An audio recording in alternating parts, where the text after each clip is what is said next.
Hello. Hello. Hello, people. Okay. All right. Looking good. Looking good.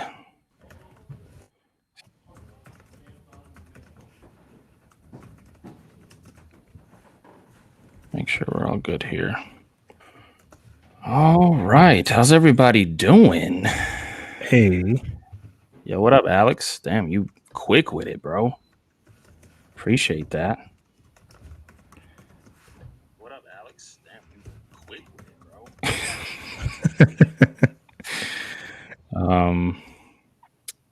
All right. Well, what a time to be alive.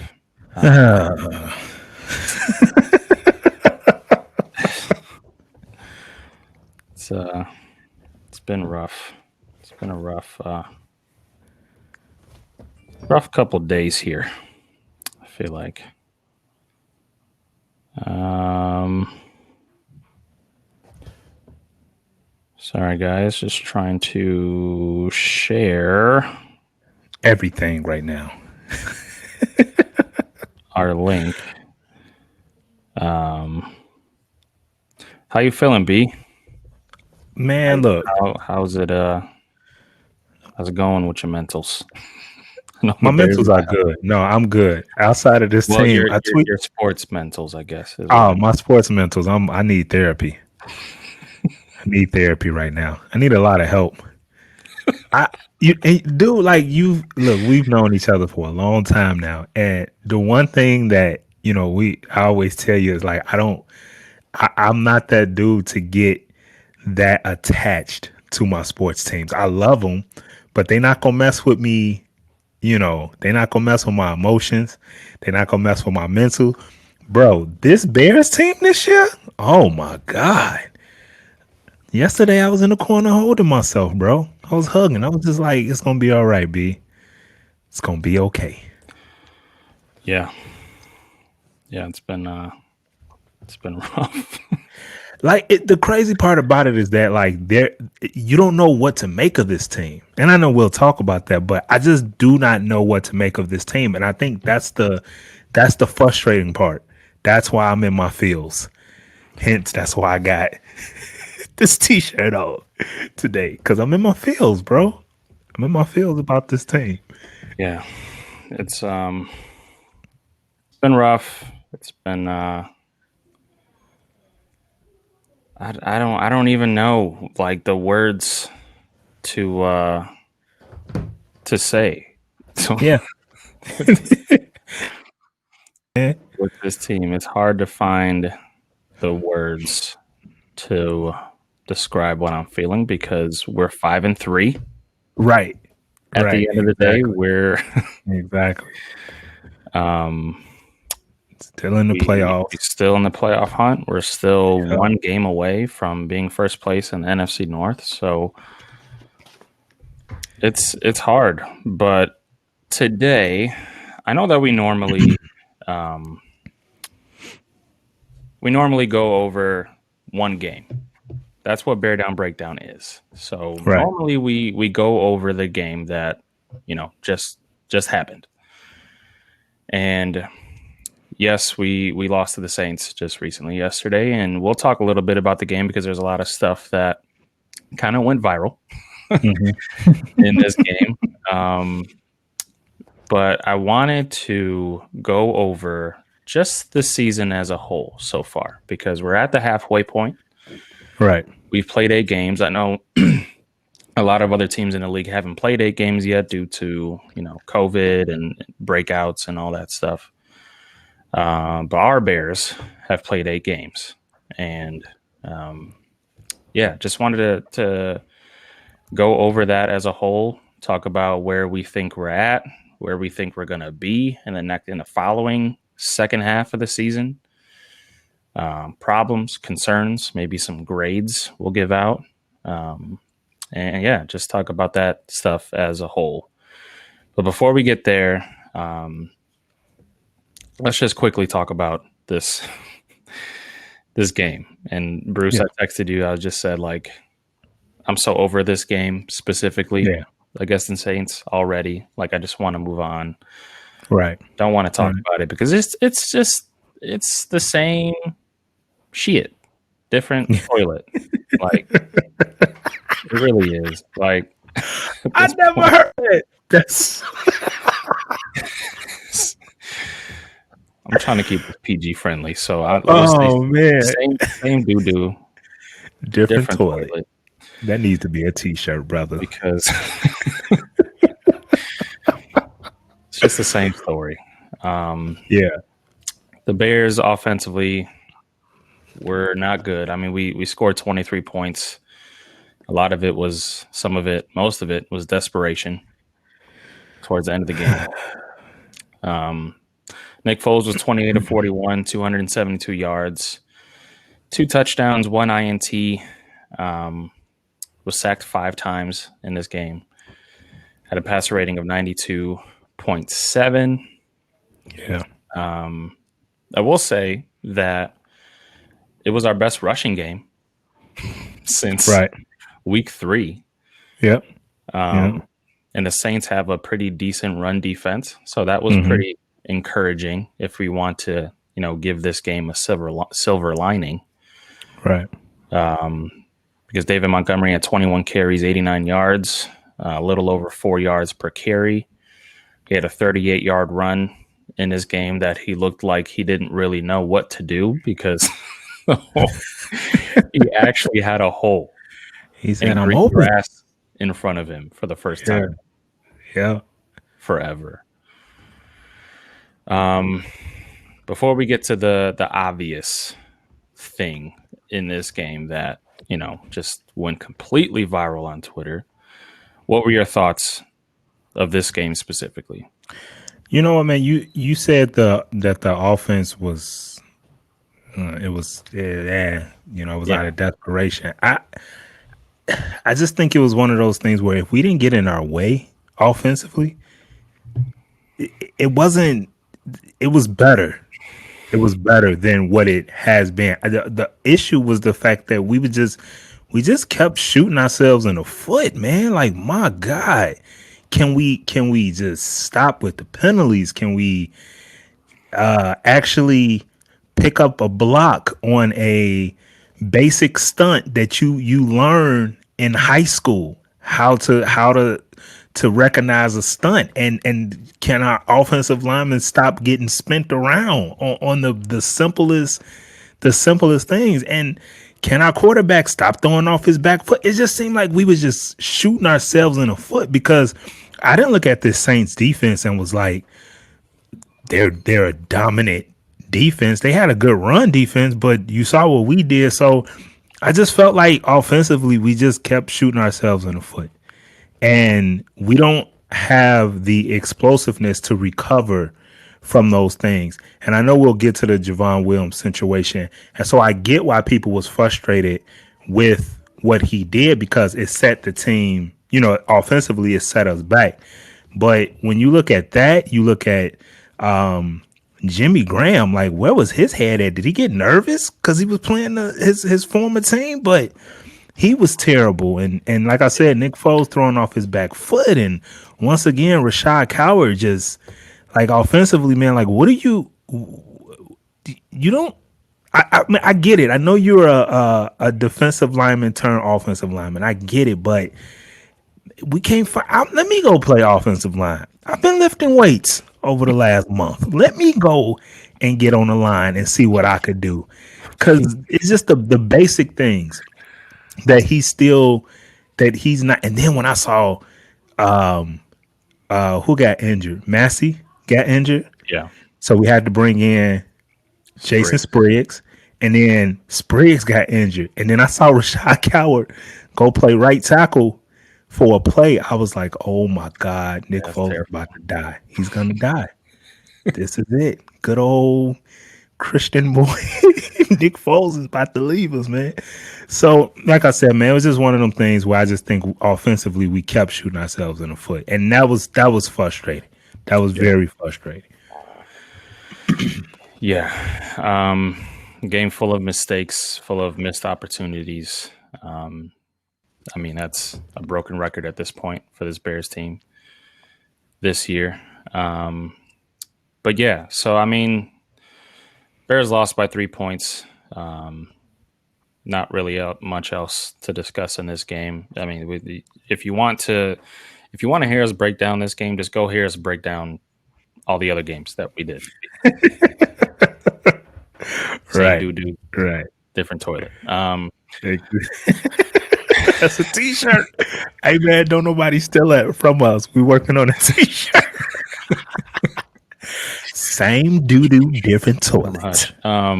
2020 Chicago Bears. Oh man. But I mean, a couple of good things that came from this game, like we talked about a couple minutes ago, the running game. That was good to see. And I know that we'll talk about Matt Nagy in a little bit, but I feel like this was probably one of his best play calling games in a minute. I feel like that he called a great game in this game.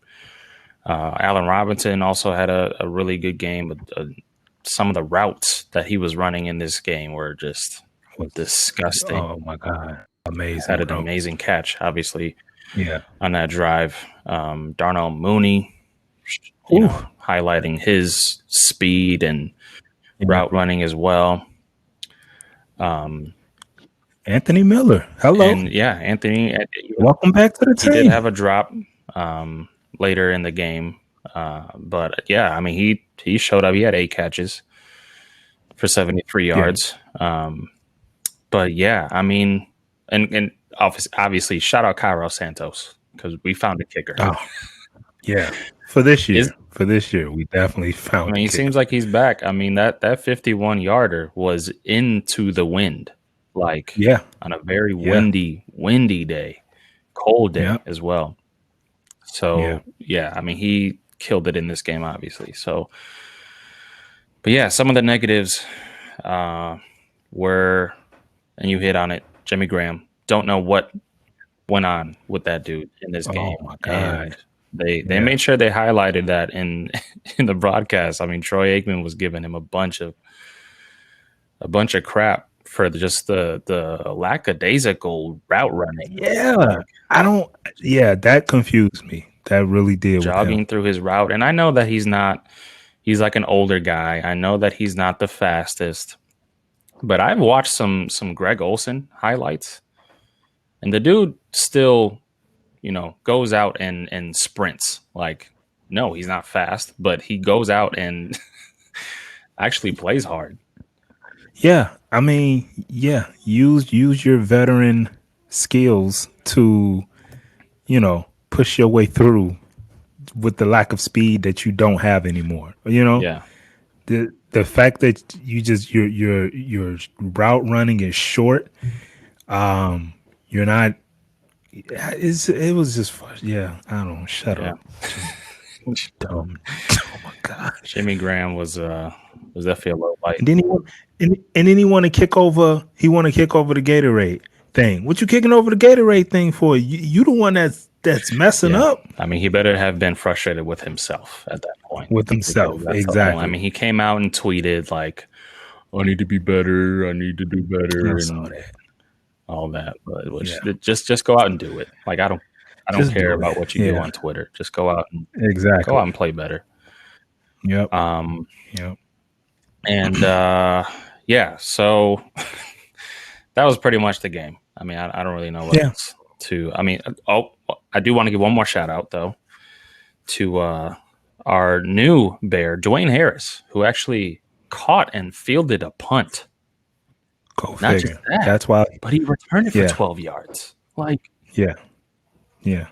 That's why he is getting a shout out because he did the simple things as a punt returner. Because he simply fielded 3 punts and returned one of them for 12 yards. That garners a shout out on this team because Ted Ginn Jr. I mean, wasn't game wise, not a whole lot else to talk about. No. No. But the obvious thing, the elephant in the room, the viral video was Javon Wims Mm-hmm. going up and kind of, I guess, cheap shotting CJ Gardner Johnson, the corner. Oh, yeah. The first shot was it? Yeah, Was a cheap first shot. shot was a cheap shot. That was to get his attention because he kind of And stood there. It was like, not only did he stay there, but like the way that Javon Wims, like after he threw that punch or slap, whatever that was, and then like he jumped back to kind of like right. he was anticipating him like retaliating. Yeah. Saw him not retaliate, so he decided to throw another Oh, punch. okay. Yeah. Let me get another one in since you're not going to do anything. Let me hit your helmet again. Oh man. But okay, let's just break this down because I feel like a lot of people were very emotional reacting to this, and understandably so. It was a frustrating game.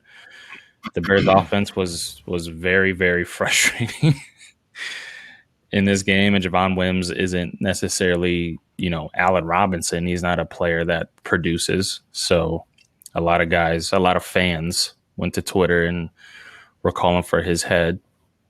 I get it. I get it. Even when I saw it the first time, when I saw the replay, I was like, get this dude out of here. Like, just get him out of here. I don't want to look at a number 83 again. Like that was my Then I was like, all right, let me calm down. What the hell just happened? Because that isn't normal. That isn't normal on any NFL Sunday, especially on a Matt Nagy coached football team. Exactly. So it came out after the game that CJ Gardner Johnson did a couple of things. I think the first one was him sticking his finger inside of Anthony Miller's face mask, trying to poke his eye, which that's like a big no-no in football. Like only the dirtiest of dirty players do some stupid stuff like that. Right. Then there was a clip that showed Javon Wims coming up to talk to CJ Gardner Johnson after a play.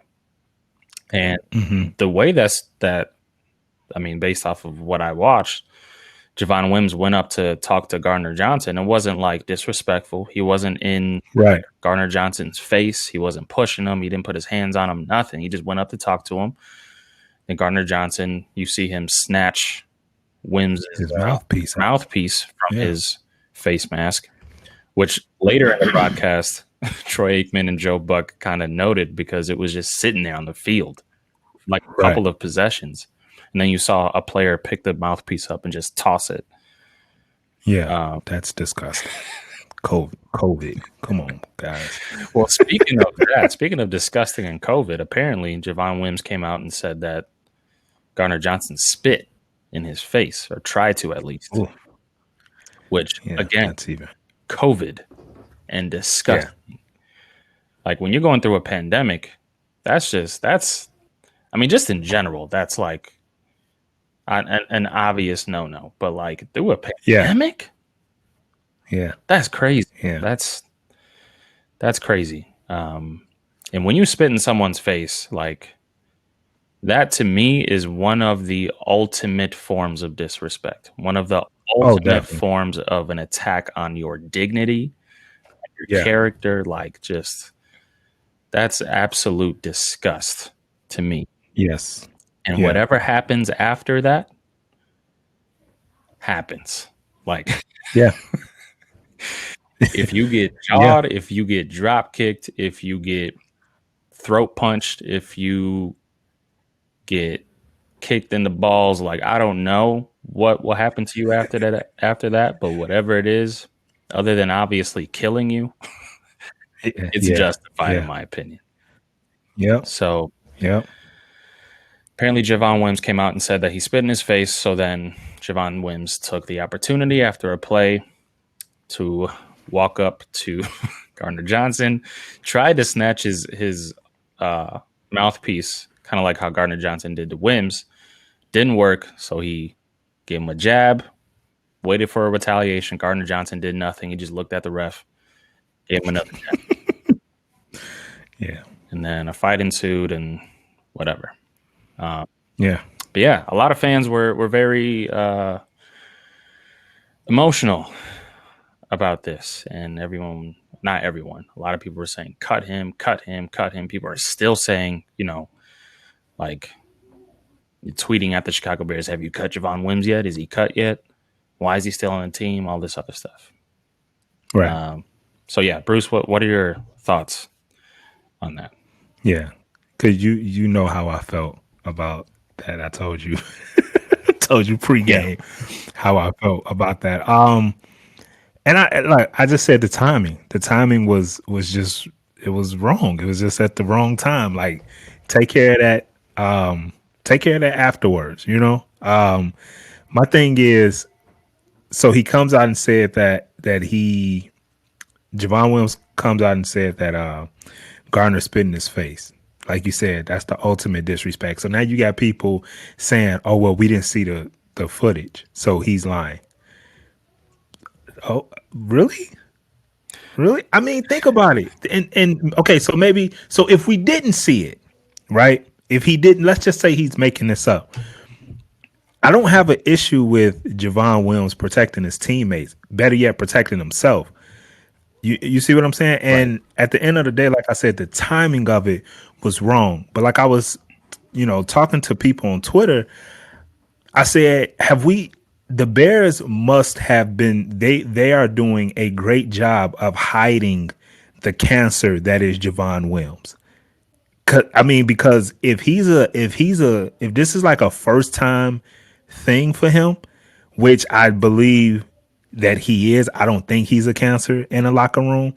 If this is a first time thing for him, then what set him off? Like nobody's just gonna pop off the way he did. Like he popped off, bro. Like thinking about it now, it's funny. But when you saw it, you was like, what made Javon Williams of all people just pop off like that? Is that his nature? Is that his character? I don't think so. If it is, the Bears are doing a great job of hiding it. They're really trying to protect their 7th round investment from last year. You see what I'm saying? Yeah. And then you got people that said, "Oh, cut him." I mean, he only got certain amount of catches on the year, and he only had 1 catch for not. Then cut him based on production, right? But don't cut him because he made a mistake at that moment. Again, he was defending his teammates. It was wrong. And obviously his team was upset at him because I really don't think they knew the situation at the time. They just saw Javon Williams hauling off on people, but on Gardner. But at the same time, it makes you wonder, like what happened? And for those out there that's saying like, oh, it doesn't matter what happened, he should just be more professional. Stop it. Those are people that have either A, have never played a sport in their life, or B, have never had to stick up for a brother. Or themselves. I mean, that's a good point. So, we're not sitting here.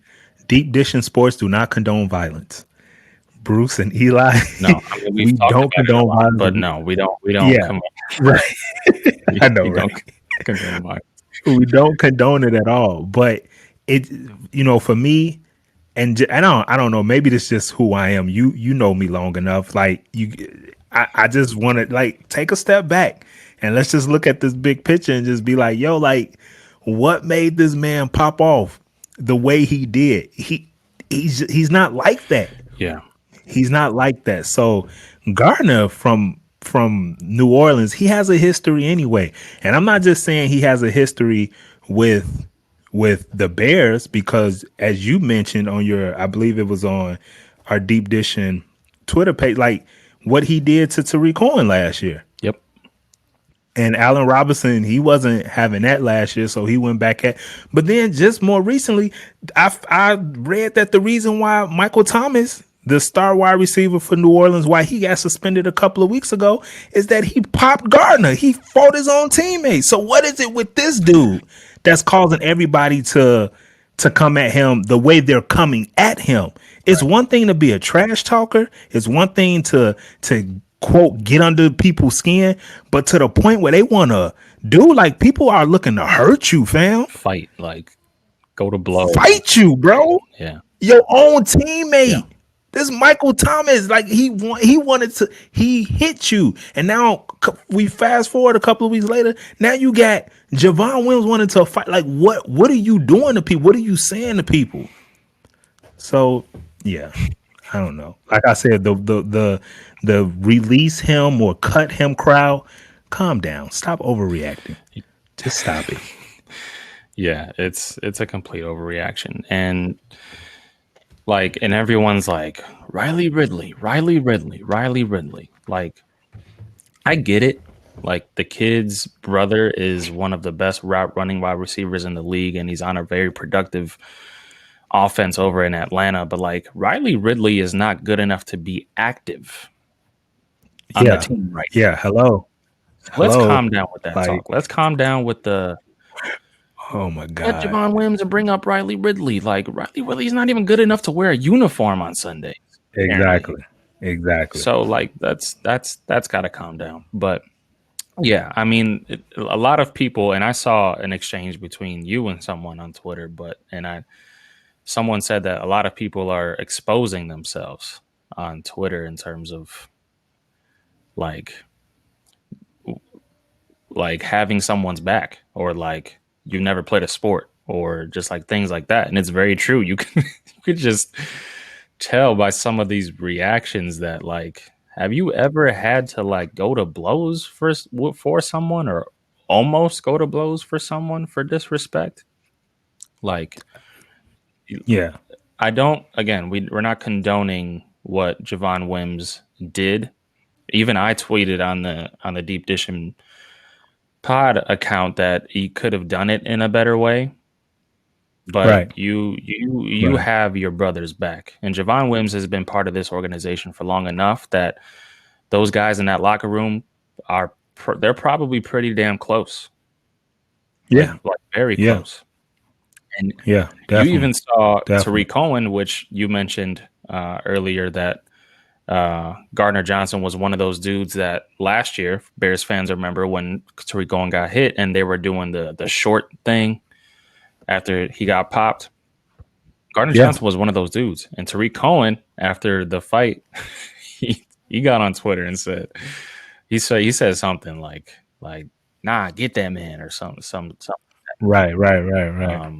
So there's history there. So when there's history there and you're involved in a brotherhood and you care that much to not let anyone, like, you know, mess with that, then that kind of stuff, that's the kind of stuff that happens. That's the kind of stuff that happens, and that's the kind of stuff that honestly maybe should happen. Like, yeah.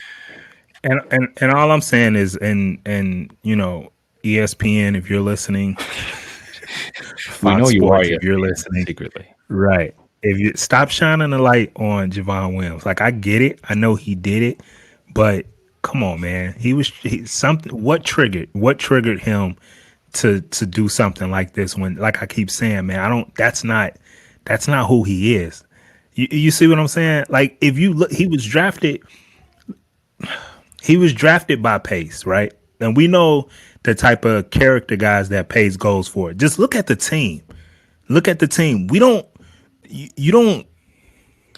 Who on the team that you say, oh, he's a question mark. His character is a question mark. You don't. That's the one thing you don't question about this team, is like the guys that got iffy characters. Like, that's just not.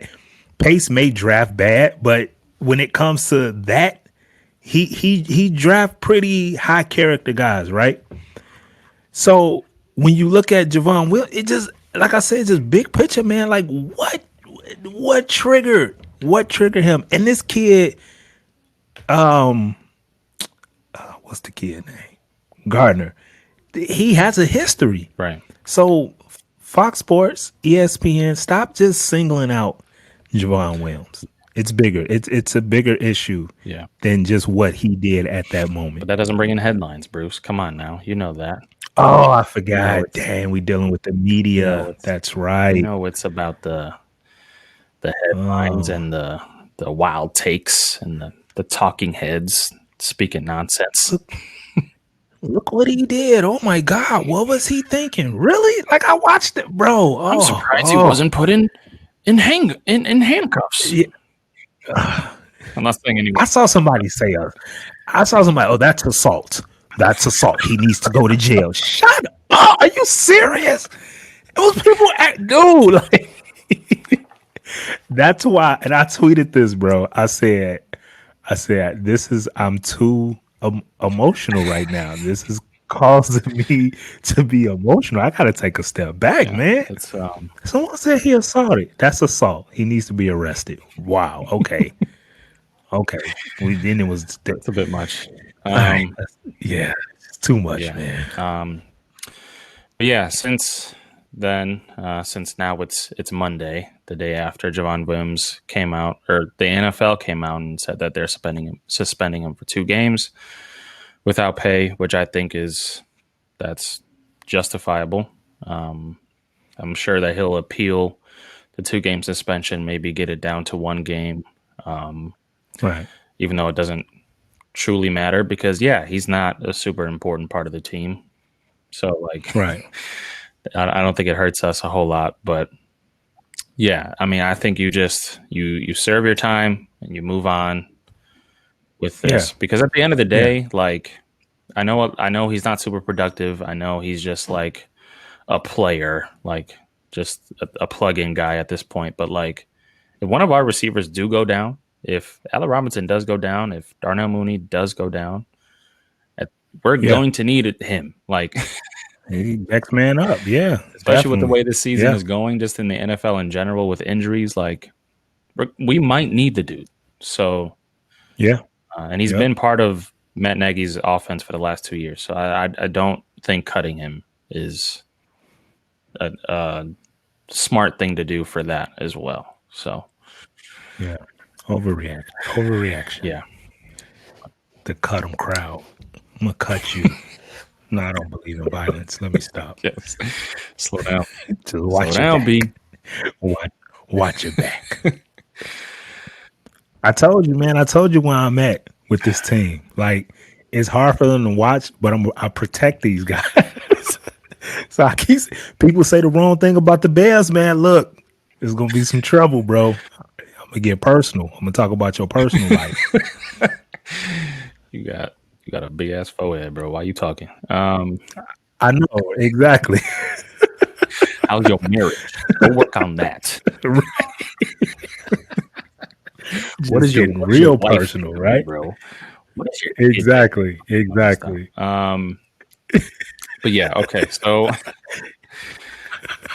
moving on from the Saints Bears, Oh man. because we lost the game. Whatever, move on. We're on to the Titans. Yeah. Bears are 5-3. It's halfway in the season. It's not bye week yet. We don't have our bye week till week.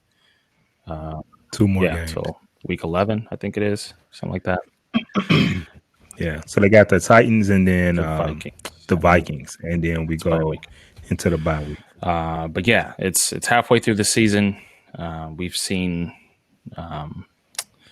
2.5 games of Trubisky being in his 4th year, 3rd year under Matt Nagy, right? Or is it 3rd year, 2nd year under Matt Nagy? 3rd year under Matt Nagy, because 2018 was his first year. So yes, Right. it was this year is his 4th year, 3rd year under Matt Nagy's offense. We saw 2.5 games of that. That didn't work out. In comes Nick Foles. We've seen a couple of games of him. And yeah, I feel like the way that this season has gone has just been just a complete roller coaster. Every Right. single game seems like has just been a nail biter. But obviously, outside of that Rams game in which we got molly-whopped, so that wasn't super wasn't super competitive. But yeah, so how we look so far. Some of these numbers are a bit surprising for me in terms of the team in general. Some of the numbers that actually did surprise me are the passing attempts. We are third in the league in passing attempts. We are one of the most pass heavy teams in the league, which I found very interesting. We're 22nd in pass yards. Rushing, we're pretty much last. 29th in attempts, 31st in yards, dead last in touch. We only have 2 rushing touchdowns this year so far, which is crazy. 29th in yards per attempt, which is insane. Bears lead the league in penalties with 58. Lead the league in defensive pass interference. Or actually, no, we're second in defensive pass interference, which kind of eats up a lot of those penalties. A lot of them very questionable. The NFL, I think, in general, doesn't know what pass interference is. So they don't. They don't. I feel like there should be an asterisk next to those penalties because a lot of them were just really bad calls. Just really, really bad calls. Yeah, the offense is terrible for yet another year under Matt Nagy, which is, a big reason why we went out and hired Matt Nagy was to come in and implement a modern style offense, which we all thought would happen. We all thought he was offensive guru. We all thought he was a player that was going to develop Mitchell Trubisky into, I don't know what people's expectations were, but they at least expected him to be competent after his rookie year with John Fox. And yeah, I mean, it's the third year of just the same different toilet. And it's so frustrating. It's so frustrating, man. After 8 games, it just seems like it seems like this is just an extension of 2019.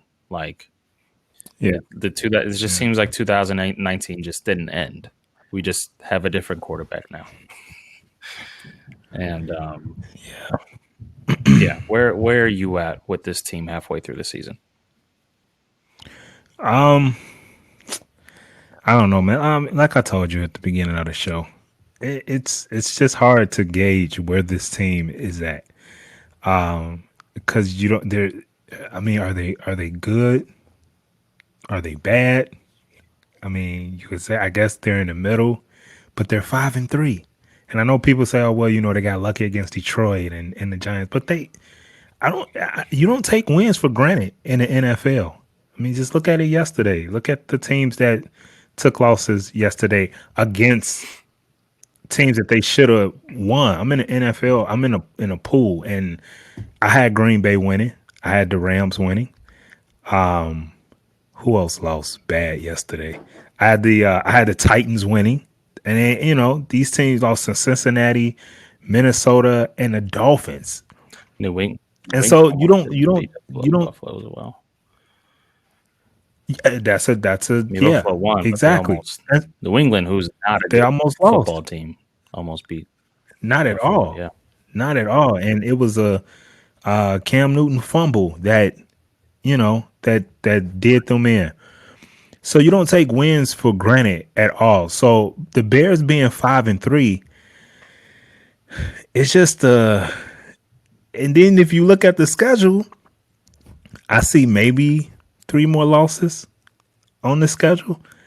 Moving forward, outside of the Titans, and they got 2 games against the Packers. They don't play a team that's at 500. So, and then on top of that, you look at the defenses that they just finished up playing. New Orleans being great against the run. Tampa Bay being great against the run. Indianapolis being a great defensive team. You look at those, they don't face that type of gauntlet moving forward. The Titans defense sucks. Minnesota they don't have the dominant defensive line that they've had in the past. We played Green Bay's defense twice. We saw what you could I mean, that defense, it's the same thing with them year in and year out. So just moving forward, you got Jacksonville, you got Houston. Like these defenses that we about to face, like it is a time for the offense to kind of put it together if you can. Because you don't know what the offensive line is going to look like. I say all that to say, man, I just don't I just don't know with this team. I don't know. I don't know. We could this Bears team, and it wouldn't surprise me. They could literally run the table. They could run the table if they wanted to. Cause I'm serious. They don't suck. And then the schedule that they have moving forward, it would not be surprised if they either run the table or go, 6-2, 7-1 moving forward. That would not surprise me at all. No, it wouldn't surprise me either. But I feel like we're in such a position where that wouldn't surprise me, but it also wouldn't surprise me if we ended 8-8 and out of the playoffs. Exactly. At the same time. Exactly. Yes. So yes. Yeah, it's just a really, really weird spot. And yeah, I mean, you made some good points. Definitely the season or the schedule coming up, the next 8 games are kind of what's giving me hope and not completely just not throwing away the season, but just thinking that they're going to collapse completely because the schedule is so favorable. But man, this season has been very, very frustrating. And I get it. Like with Nick Foles, it's going to be a curve, kind of like how it was with Mitch Trubisky, because you have a brand new quarterback, brand new skill set. Like you can't call the same kind of game for Nick Foles than you can for Trubisky because they just do different things well. So I get that Matt Nagy just kind of has to like readjust his planning, his mindset on play calls, certain things. I get it, but like it's just so frustrating that it's not even the play calls that's frustrating me at this point, because I think Matt Nagy is growing in that aspect of him being an offensive coordinator at the same time of being a head coach. Last night was yesterday was a perfect example. I thought he called a great game. It's just the details. And it's something that he even said a couple of weeks ago. I think it was after the Indianapolis Colts loss. But just the details, the execution, the little things like that terrible drive coming out of the third quarter where we had that delay of game. And it's just like things like that's just are really starting to bother me at this point, because most of this team has been intact for the past 3 years. Right. So it's like, at what point are we going to look at this team and their mistakes and their undisciplined? Is it undisciplined? Is that the word? Yeah. Undisciplinedness. And their lack of being able to execute a play, even just moderately. At what point do we look at this and be like, okay, Matt Nagy, like, what are we doing here? Like, what are we doing here? I get it. Like, the Bears don't have the best offensive talent, and that goes up to Ryan Pace. Undoubtedly. Right. You touched on that last week with this offensive line, because we both agreed, like, this dude completely neglected this offensive line this past offseason. All he did was went out and sign a Fetty, who's an average at best guard. Didn't address this offensive line at all beyond that. But at some point, I can't sit here and make excuses for Matt Nagy anymore. And because, I mean, I touched on it last week, the excuses that we came up with the first year were, Mitch Trubisky, young quarterback. Matt Nagy's implementing a brand new offense. Let's give it a year. The year after that, 2019, it was all Mitch Trubisky. Mitch Trubisky just wasn't competent enough. We need a competent quarterback. We bring in Nick Foles, and now it's the offensive line. I can't, for 3 straight 2.5 years, I can't continue just to make excuses for Matt Nagy. I think he's a damn good head coach. I think he has done a magnificent job on setting the culture for this team and building a really strong core in terms of leadership and making sure that is known. But I'm wondering at this point how much that is interfering with his ability to be an offensive coach at the same time. I think he's a little bit in over his head at this point. I think him, because even this was something very interesting, and it was very small, and I'm not trying to make a huge deal out of this, but when they asked Matt Nagy about the Javon Wims situation, Matt Nagy said that he didn't even see it go down. He was looking down at his play sheet trying to figure out what to do with the offense at that point. Right. So at that point, like usually a head coach who isn't calling plays or who isn't completely in control of the offense sees something like that go down, and they can kind of, judge it from that point. Mm-hmm. But Matt Nagy said he didn't even know it was happening when it was happening. Like, he didn't know what happened until all the whistles started blowing, flags started flying, players started fighting. That's when he noticed. Mm-hmm. So it's like, for me at this point, I'm wondering if the dude just cannot do both. If he can't be a play caller, offensive coordinator, and a head coach at the same time. I don't know what it is. I can't put my finger on it. I'm not an expert on this. I've never played in the NFL. I'm not in the rooms listening to their discussions. Like, obviously, I'm not an expert. But it's the one thing that I can think of that makes sense in terms of Matt Nagy and this offense and the continual, just, it's not even average anymore. It's like way below average. And that's what last year was. 2018, it was a little bit more average. I saw a tweet that someone made a great point that, nobody had film on Matt Nagy's offense. Nobody had film on Mitchell Trubisky under Matt Nagy's offense. Matt Nagy was able to use a lot of trick plays. If you remember 2018, we had like offensive linemen scoring touchdowns. Yeah, a lot of trickery. A lot of cute trickery stuff that just isn't working anymore. Like, you just don't see those plays working anymore under Matt Nagy. And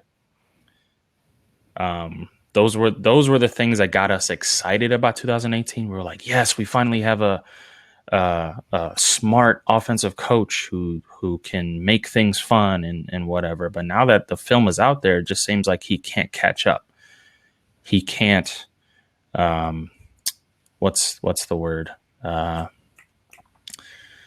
Adjust his playbook or his scheme or whatever it is that he needs to adjust to fit the players that he has right now, and also go against the film that's he's already put out there. Just seems like he can't do that. So at this point, I am questioning Matt Nagy. Now, again, not as a head coach. I don't think he needs to be fired as a head coach. I really like Matt Nagy as a head coach, but his offense, him being in complete control of his offense, I'm questioning that at this point. Okay. Well put. You leave me speechless because I mean something has to give. Something has to change. You can't keep, and me, I'm a Matt Nagy. I go to bat for Matt Nagy. I go to bat for him being a offensive, calling the offensive plays, because For me, I look at it as, give him talent, put the talent. But I get it that, and I know a lot of people say this, you got to put your players in a position to succeed. And I'm like, yeah, that's true. But when you look at coaches that do that, they actually have talented players to put in position to succeed. We don't have any issues with Allen Robinson. You know why? Because Allen Robinson is a heck of a player. Now, I'm not saying that we need 12 Allen Robinson type of Allen Robinson's player. That's impossible. I'm not saying that. But I'm saying, like, and we did this last week, a couple of weeks ago. You look at the offense as a whole, who really sticks out outside of Allen Robinson? Who really sticks out you're saying, like, he's a difference maker and he's a difference maker.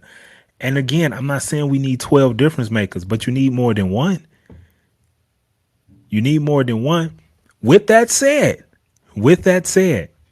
I would like to see someone else call the offensive plays. I want to see someone call the offensive plays just to say I told you so. I'm gonna be real, keeping it 100. I want to say I told you so, so bad, because I get it. Man. I get, let somebody else call the plays. Okay, please let somebody else call the plays. And if it makes a big difference, the difference that we want to see, then bro, I will. You name it, I would do it. Pause. Let me take a step back. I will apologize. Let's just say I'll say I'm sorry, because I don't know. I don't want people thinking the wrong thing of what we do on this show. Bruce said anything. Okay. but Oh, man. but if man, you give it to whoever the 13 different coordinators and quarterback coaches they got on this team, if you give it to either one of them and they make a difference for this offense, man, I will gladly apologize to every Bear fan out there that wants this. But I just don't think it makes a difference when you're lacking talent. And that goes to Pace, and that goes to his draft, who he's draft. I mean, you look at the drafts, and we tried to do this. What impact offensive player has he drafted since he's been the GM? Hell, even go back further than him. Who was the last impact offensive player that the Bears had? Somebody last week, one of our followers said it was Forte, right? But he wasn't in the first round. They drafted Forte in what round? I don't remember. I think third, fourth. He was a second round pick, I think. Something like that, yeah. But like these first round hits, who have we hit on offensively in the first round? I can't think. Walter Payton? Rest in peace, by the way, to the greatest running back to ever play. Yeah, yesterday in was the history of the game. Anniversary of Yeah. death. I can't think of any first round picks that have just gone off and hit. I can't, off the top of my head, I can't think of any. And we talked about this. You talked about this. And I got to give you the credit for this. You said this. You said this so many times over the last 2 years that we've been doing this show, that if it don't work with Trubisky, we're back to square one. And here we are.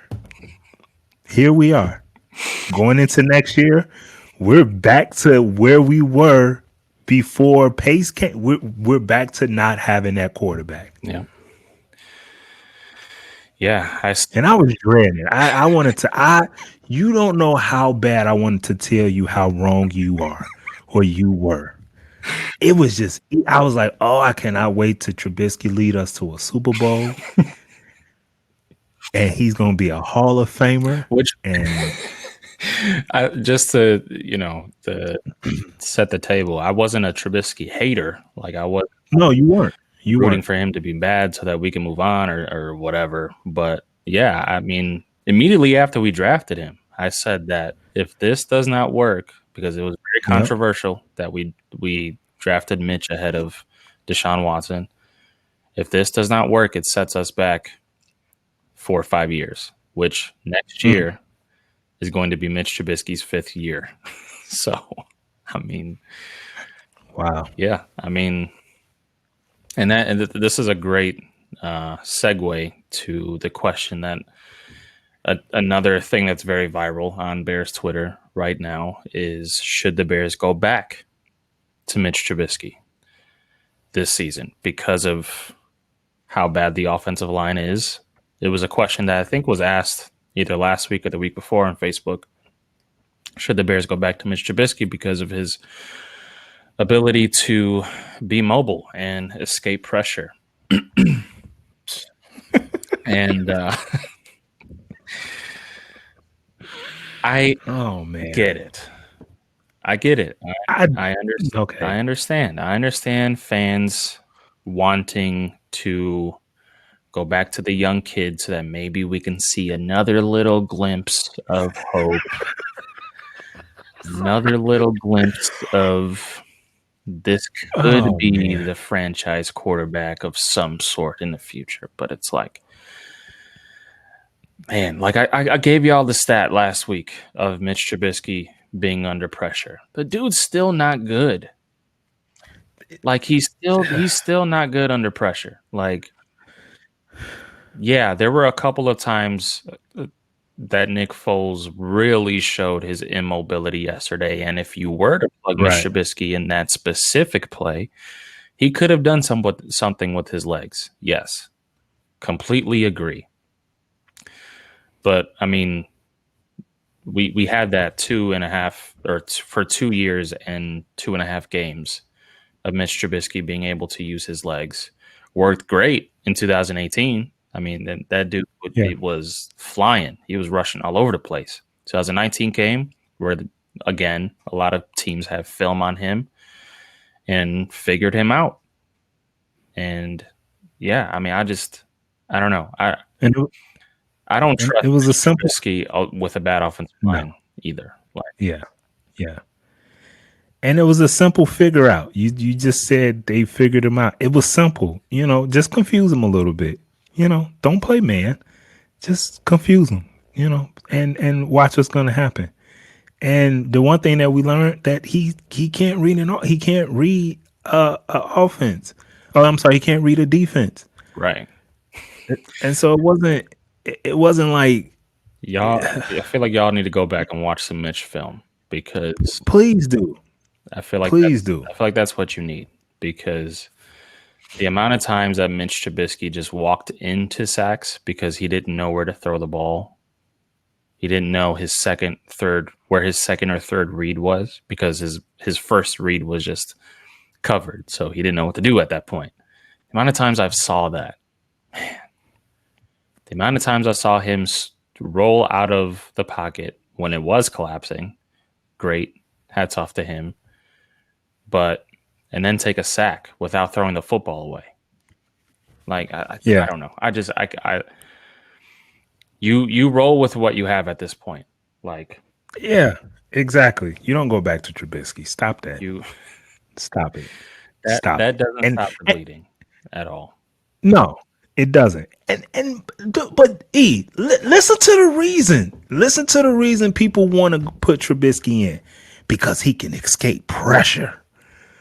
Oh my God, he can escape pressure, so we have to put him back in. Really? That's your reason? Not that you do you trust?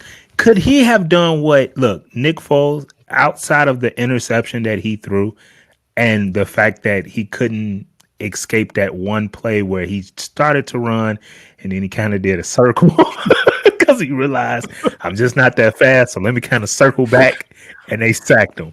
Outside of that, he put the Bears in a situation where they could have won that game yesterday, as crazy as that sound. Yeah. Do you think Mitchell Trubisky could have done what Nick Foles did yesterday? And I'm not saying Nick Foles is the answer. I'm not saying that. But let's just look at this big picture. No way. It is it's a reason why Mitchell Trubisky got benched. And I was watching, I can't say because I'm working from home, so I can't say I was watching Get Up. I heard on Get Up this morning that they were saying that they should go back to Mitchell Trubisky because, according to Rex Ryan, old thick neck Salisbury steak eating, I can't stand his analysis, bro. He said he was 3-0, and then you decide to bench him. Well, first of all, he was 2-0. He got replaced in the Atlanta game, right? Am I correct on that? Yeah. And he was like, you just gave up on him. You of all people, you shut up. You don't know what you're talking about. And it's just frustrating, man, for people to say, well, let's just go back to Mitchell Trubisky. Why?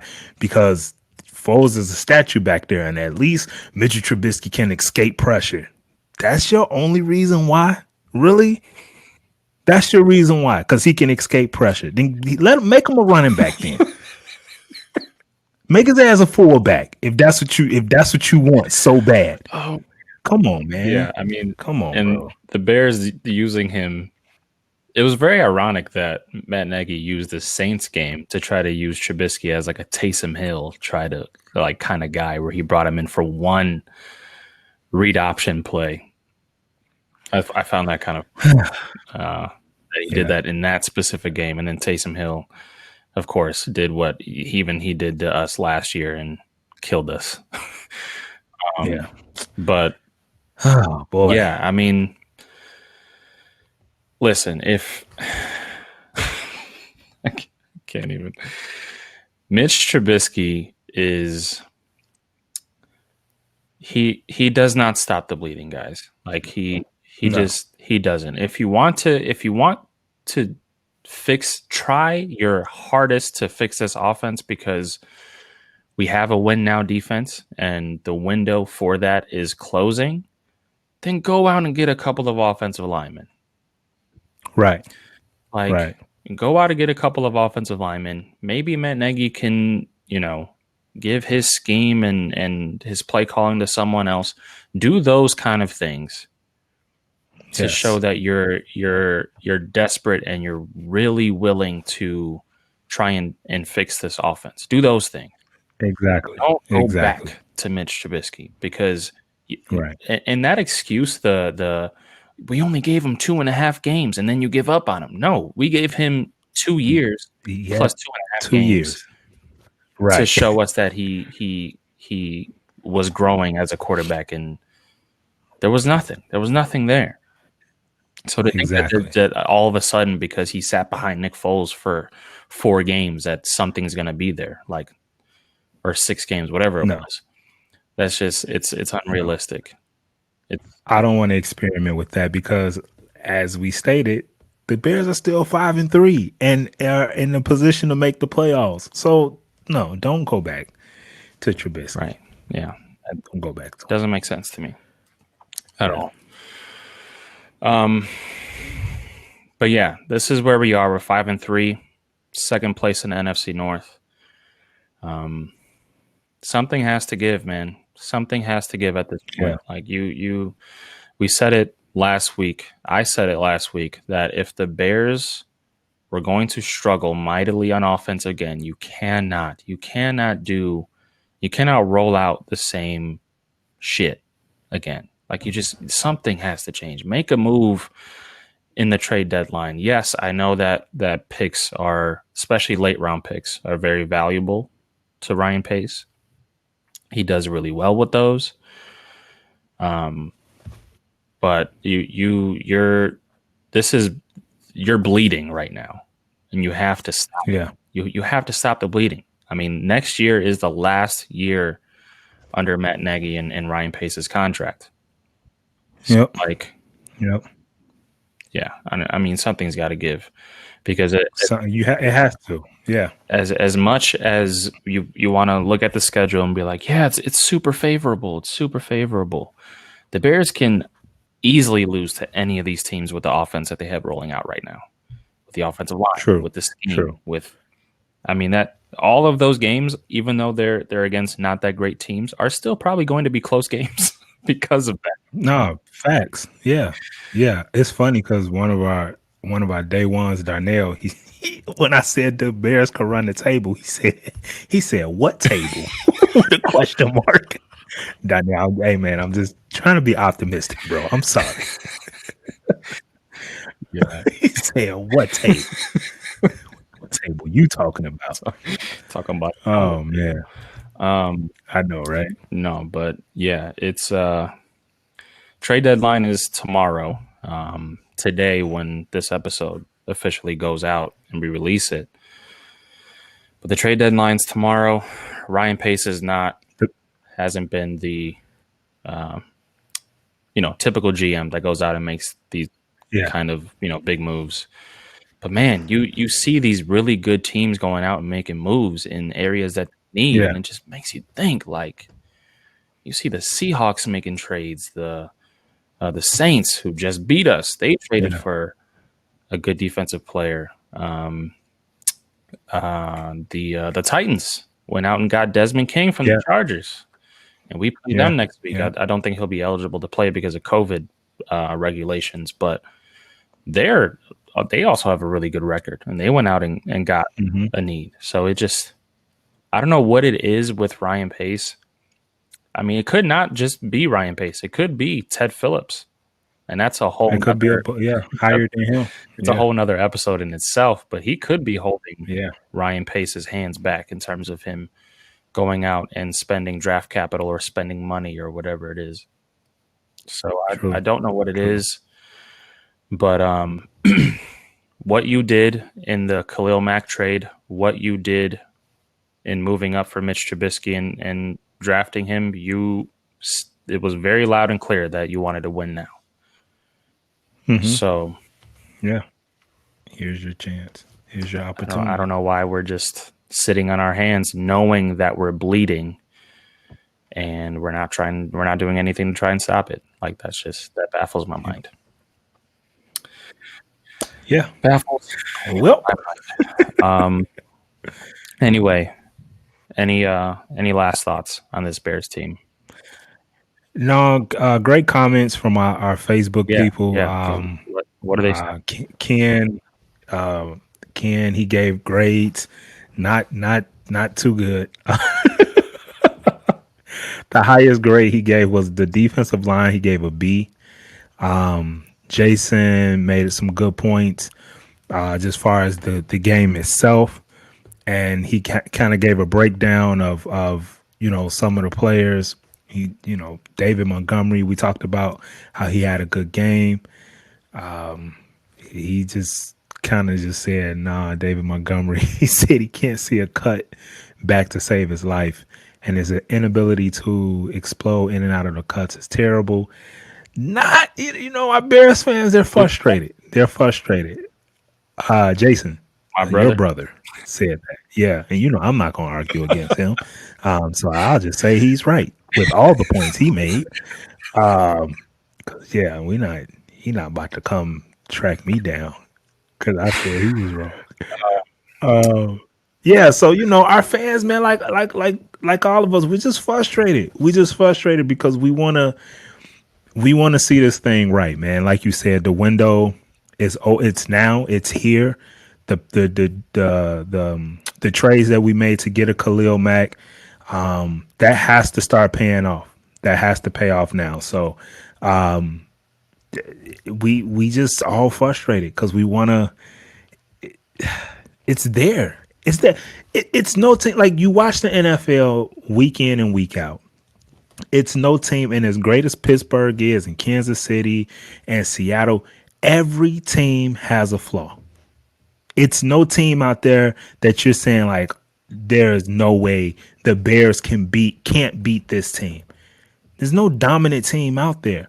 And so I think that's the frustrating part for me being a Bears fan is like I look at New Orleans, they was down 3 wide receivers yesterday. Exactly.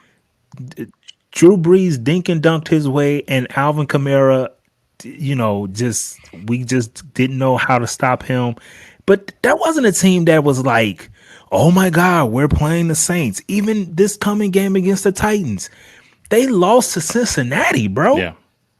They lost to Cincinnati, and their defense is terrible. So that's not a game where I'm looking at where I'm like, oh no, we're going to Nashville. What are we gonna do against this juggernaut of a Tennessee Titan team? Or Nashville Titan, whatever they call themselves. What are we gonna do? I just don't. It's just that's where I'm at with this team. That every game, and that's why I talked about running the table. It's no team that's on our schedule that we look at and we say we can't beat them. None. So that's why I'm at. Yeah. I Just frustrated. it's the only thing that's giving me hope. It's the only thing that's giving me hope is the fact that, yeah, I'm not scared of the rest of our schedule either. And we have a defense that's going to put us in the game every single game. Yeah. Yeah. But anyway, Yeah, back to my exactly. brother's point, because I know you're not going to argue with him, but I am. Okay, you go I'm a ahead. brother. You go right ahead. Just want to give a Yeah. couple stats Yeah. out there because, listen, my brother's played football for a long time. I get it. He knows football, and I agree to your point to some, context. I do think, and I think even the broadcast brought this up as well, that there were a couple of holes that David Montgomery missed. I think he has PTSD from not having holes his entire career. Right. His short career. I mean, he's only been in the league for a year and a half, but I mean, last year was tough sledding for that kid, and this year is no different. But in this game versus the Saints, okay, he had 89 yards rushing, right? He had 84 yards after contact in this game. Wow. So 84 of his total yards, I think that includes receiving yards. But 84 yards were after contact. Okay? He had he forced 8 missed tackles in this game. 8. So I get it. Wow. I get that, David Montgomery isn't a world beater, but it just seems like every yard that he earns is all him.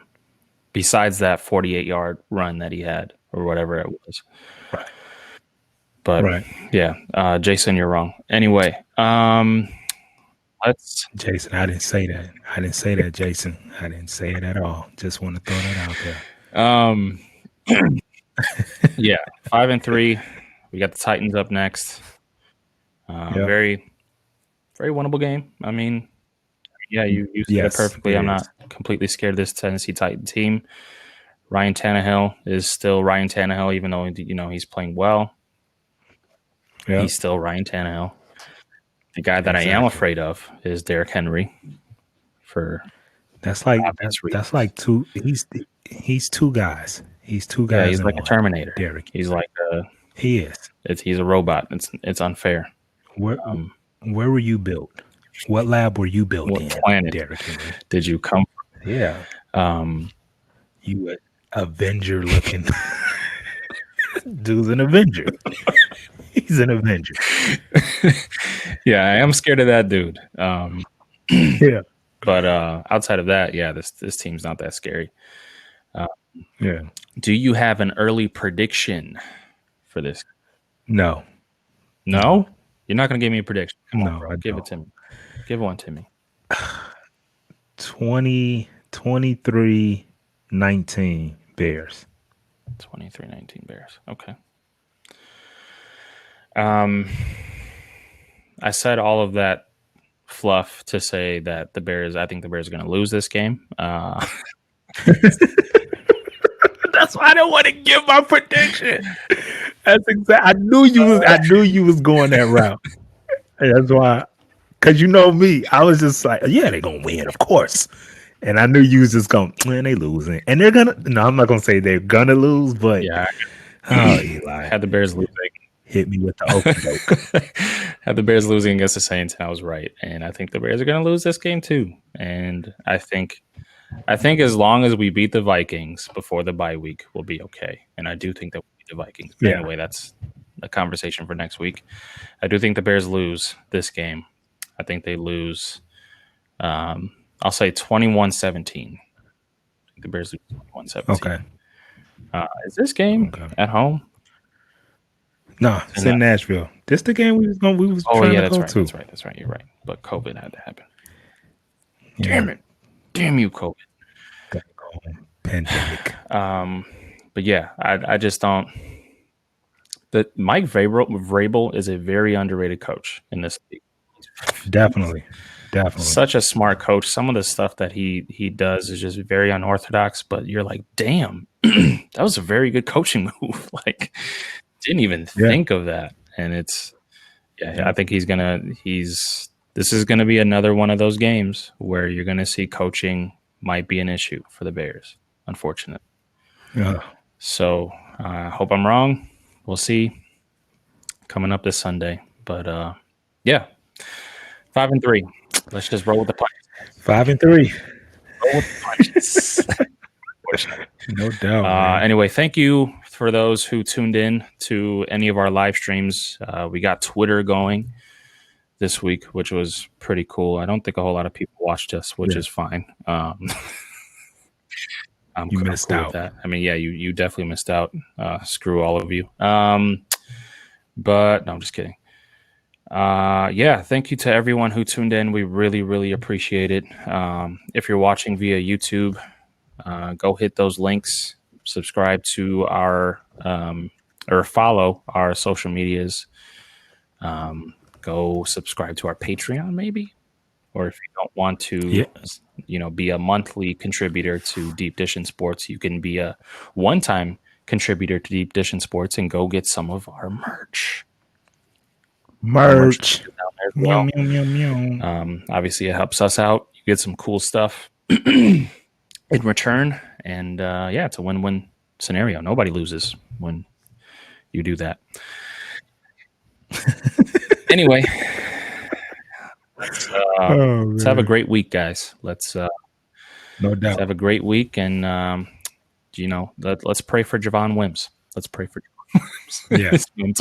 Yeah, and go go vote. Yes, go vote. You got one more day. Guys. Go vote. The election day is tomorrow, aka today, when you're listening to this. So stay safe out there as well, because.